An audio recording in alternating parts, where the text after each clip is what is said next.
Do you need to expand your vocabulary so you can get a high score on the IELTS? Well, today you'll add 33 words to your vocabulary so you can score a 9.0 on the IELTS. Welcome back to JForrest English. Of course, I'm Jennifer. Now let's get started. Number one, feasible. Feasible. This means possible to do easily or conveniently. Now, this is commonly used in writing when discussing the practicality, how practical is, proposals or solutions. For example, switching to renewable energy on a large scale may not be feasible, may not be easily or conveniently done in certain regions due to geographic limitations. Or for an everyday example, you could say, when you have a great teacher, getting a high IELTS score becomes feasible, becomes easy to do. Do you agree with that? If you do, put that's right, put that's right in the comments. And don't worry about taking notes because I summarize everything in a free lesson PDF. You can find the link in the description. Number two, proponent. Proponent. This is a person who advocates for, who supports a theory, proposal, or course of action. Now, this is frequently seen in discussions about policy, debates, and research in both speaking and writing. For example, proponents of renewable energy. So this is people who support, who advocate for renewable energy, argue that it provides a sustainable alternative to fossil fuels. I am a proponent of supporting any foundation, any type of group that is being proactive about this. As you know, I've been a very strong and vocal proponent in the industry regarding both the need and the opportunity to rethink the models from the ground up. Mm-hmm. I'm a huge proponent of all of us being interdependent versus independent. Number three, deploy. Deploy. This means to move into position for action, or it can mean to utilize something in a strategic manner. This is often used in writing to describe the implementation of resources, so the use of resources or strategies in various fields. For example, the government. This is commonly used with government. The government deployed emergency teams. So they put those teams in position or used them strategically. So how did they use them strategically? Perhaps to help tackle the aftermath of the hurricane. Deploy algorithm. And accidentally deploy when you were landing. Deploy the fleet. Number four, notable. Notable. This means worthy of attention or notice. It could also simply mean remarkable. This is commonly found in writing to highlight significant differences or achievements. For example, one notable difference, so one significant difference, one important difference between rural and urban lifestyles is the level of access to healthcare facilities. African soldiers proved to be notable jungle fighters. And that's one of the more notable aspects of how we painted at this time anyway, certainly through the 1490s. This well-preserved church is notable due to its high church tower that has been struck by lightning numerous times throughout its history. Number five, detrimental. Detrimental. This means causing harm or tending to cause harm. This is used in writing mainly to discuss negative impacts or consequences of policies and actions. You could say while many aspects of technology are beneficial, excessive screen time can have a detrimental effect, a negative effect on mental health. So this is a great word to have that contrast, which is commonly done in writing. Can be detrimental. Ma'am, you're a detriment here. The bitterness would be detrimental to my recovery.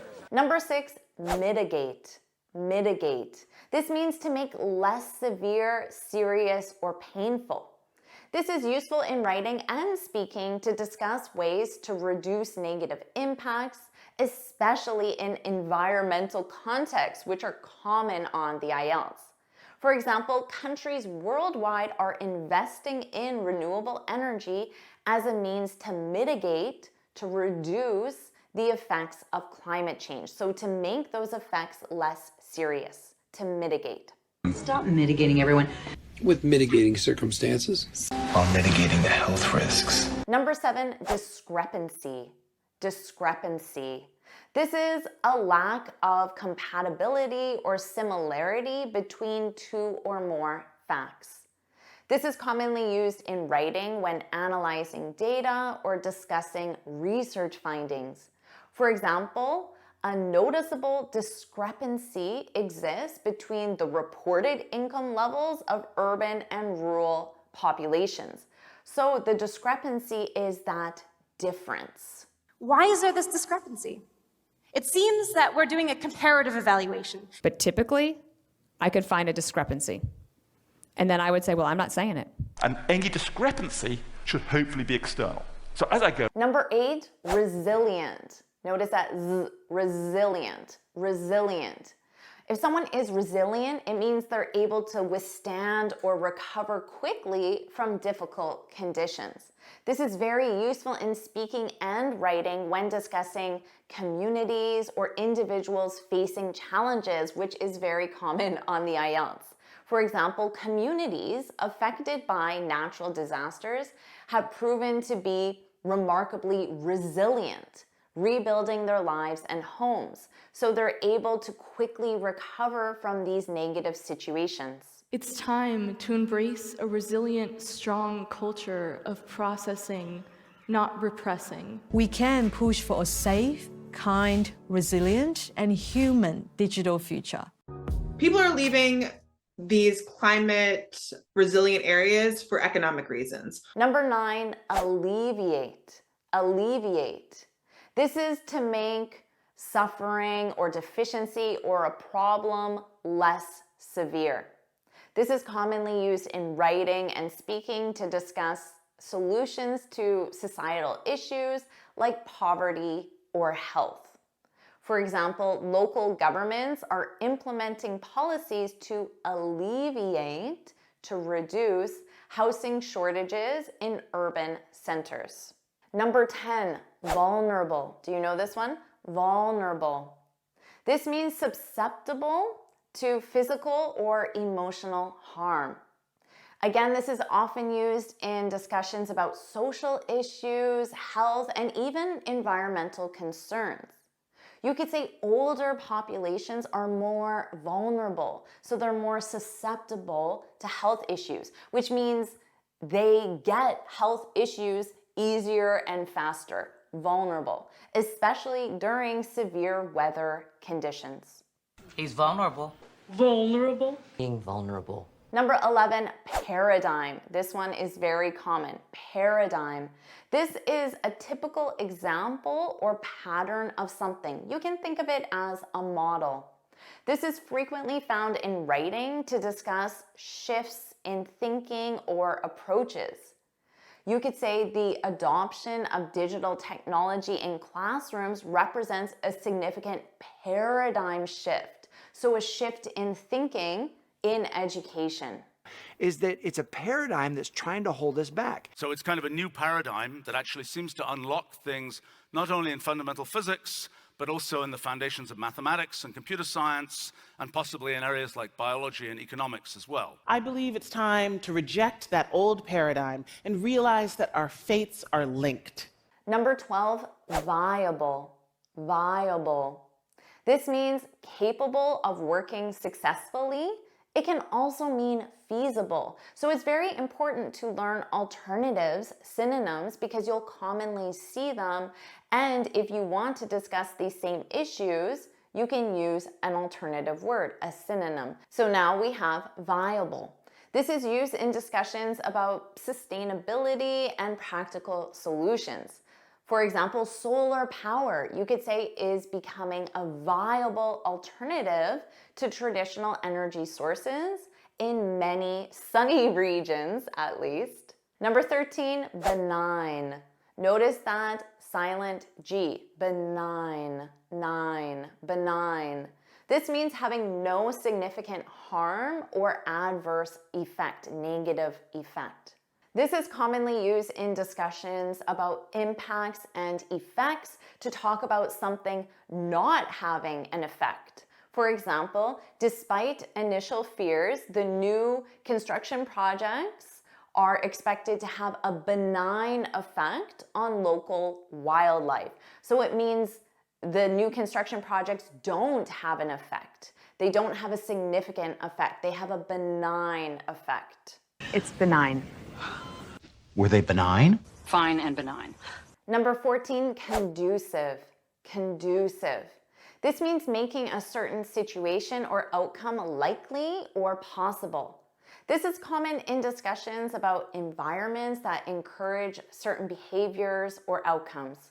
For example, students suggest that a clutter-free space, a space free of clutter, free of things, distracting things, is conducive to better concentration and learning. So it helps you achieve that outcome. It's not conducive to health. Atmosphere wasn't conducive, right? Isn't conducive to rhyming well. Number 15, incentive. Incentive. Do you know this one?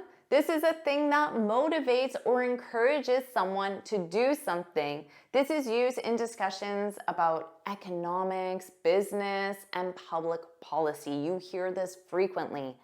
For example, to reduce emissions, the government introduced financial incentives for companies investing in clean energy. So those companies will get something in return, an incentive, if they invest in clean energy. Number 16, compile. Compile. This means to produce by assembling information and other sources. This is often used in academic writing and research discussions. For example, the researchers compiled, so gathered together, compiled data from numerous sources to ensure a comprehensive analysis. Compiled them in our data processors. And combined it with compilation. Who compiled this map? 17, contradictory. Contradictory. This means mutually opposed or inconsistent. This is used in writing when discussing conflicting ideas or conflicting data. For example, the study presents contradictory findings, with one portion indicating benefits and another highlighting potential risks. So they're opposed to each other. Risks and benefits and risks, they're opposed, so it's contradictory. Saying that out loud almost sounds contradictory. Upside and grief. And honestly, our physics is telling us a lot of contradictory things. They allow us to interpret its complex and contradictory signals. Number 18, foster. Foster. This is to encourage or promote the development of something, and usually something good. And this is commonly used in discussions about education and social policies. Educational institutions should foster creativity, encourage creativity because it is positive, and critical thinking in their students. Number 19, retention. Retention. This is the continued possession, use, or control of something. This is used in writing when discussing education and employment practices, very common in employment. For example, employee retention, the ability to retain, keep employees. Employee retention remains a priority, as high turnover, employees leaving, as high turnover can disrupt team dynamics. Number 20, depict. Depict. This is to represent by a drawing, painting, or other art form. This is common in discussions about art and literature, which is common in writing tasks. For example, art from this period typically depicts scenes. So in that art, you see this scene represented. So depicts scenes of everyday life, showcasing rural traditions. Inside the church, the paintings depict scenes from the Old and New Testaments and effigies of patron saints. Would depict it as an illustration of the flexibility and wisdom of common law adjudication. The paintings depict the image of a chair in various stages of completion or dissolution. 21, to steer clear of. So notice here we have a phrase, to steer clear of something. This means to avoid someone or something. This is used in speaking, and you can use it to give advice or recommendations, which is very common on IELTS. For example, health professionals often advise patients to steer clear of, to avoid processed foods to maintain overall well-being. 22, solely. Solely. This means not involving anyone or anything else. It can also be a replacement to only. This is useful in writing to clarify specific points or responsibilities. For example, the success of the project does not solely depend on funding. So it does not only depend on funding, but also on effective management. So this is a nice complex sentence, and you can replace only with solely. 23, abundant. Abundant. This means existing or available in large quantities. It also means plentiful. This is commonly used in discussions about resources and, again, environments. The country is known for its abundant natural resources, particularly oil and timber. Public space must be as free and abundant as the air we breathe. Fishing. Near the village, seals and caribou were abundant. To speak of. It does have abundant land and abundant sun and wind. We can't all duplicate that. 24, sustainability. Sustainability. This is the ability to be maintained at a certain rate or level. This frequently appears in discussions about environmental issues and development. Investing in renewable resources is critical for the sustainability of our environment. You will absolutely hear this word, and you should use it as well. Biodiversity can contribute to the sustainability of a community. And I think the main way I think you should look at it is about sustainability. Sustainability, it's become something that a lot of people in the world are striving for because we recognize what's going on with the world these days. 25, assess. Assess. This means to evaluate or estimate the nature, ability, or quality of something. This is common in writing when discussing evaluations in education and business. For example, teachers assess students' understanding through regular tests and assignments. It assesses us. Assess your options. Interesting assessment. 26, target. Target.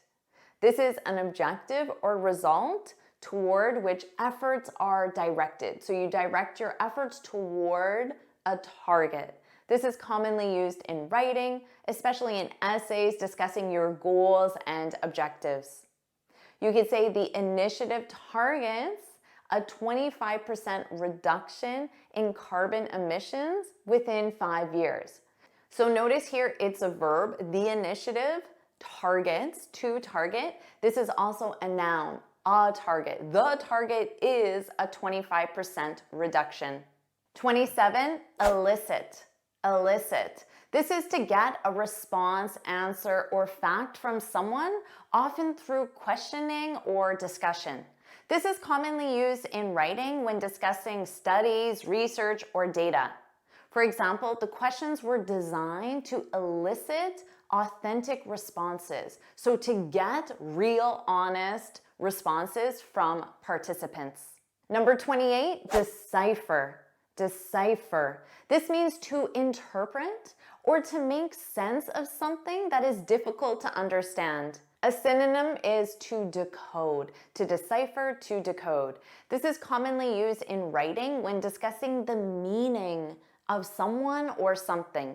For example, scholars spent decades attempting to decipher the ancient script, so attempting to understand the meaning of the ancient script. Professor Om wants to decipher which data can lead to discriminatory actions or privacy invasions, and to set safeguards for a better protection of human subjects in data science.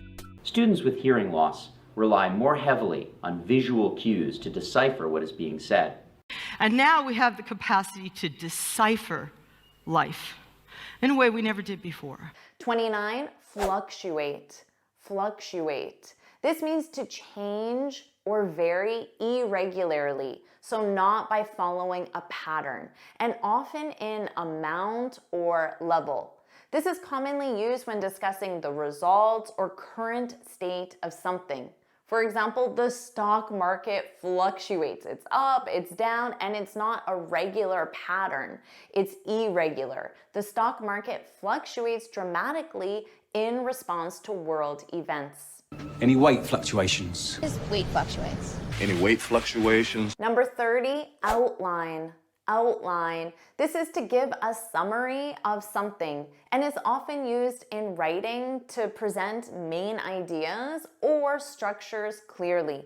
For example, the professor outlined the main points of the lecture at the beginning. Just the outline. Anything you outline with this. I just outlined for you. 31, promote. Promote. This means to support or actively encourage. This is frequent in discussions about public health, education, and social initiatives. For example, government campaigns often promote healthier lifestyles to reduce healthcare costs. 32, habitat. Habitat. This is the natural environment in which an organism lives. This is commonly used in discussions about ecology and conservation. For example, protecting forests is essential to preserving the habitats, the homes of numerous species. 33, augment. Augment. This is to make something larger, greater, or more intense. This is common in speaking and writing to discuss increases or improvements in systems, infrastructures, or even skills.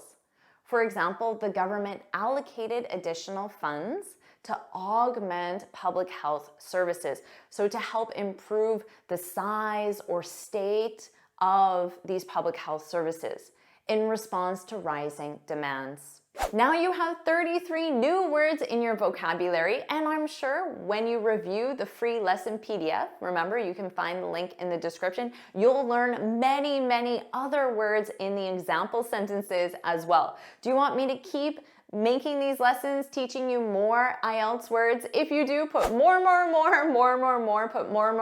in the comments below. And of course, make sure you like this lesson, share it with your friends, and subscribe so you're notified every time I post a new lesson. And you can get this free speaking guide where I share 6 tips on how to speak English fluently and confidently. You can click here to download it or look for the link in the description. And you can keep expanding your vocabulary with this lesson. Make sure you watch it now.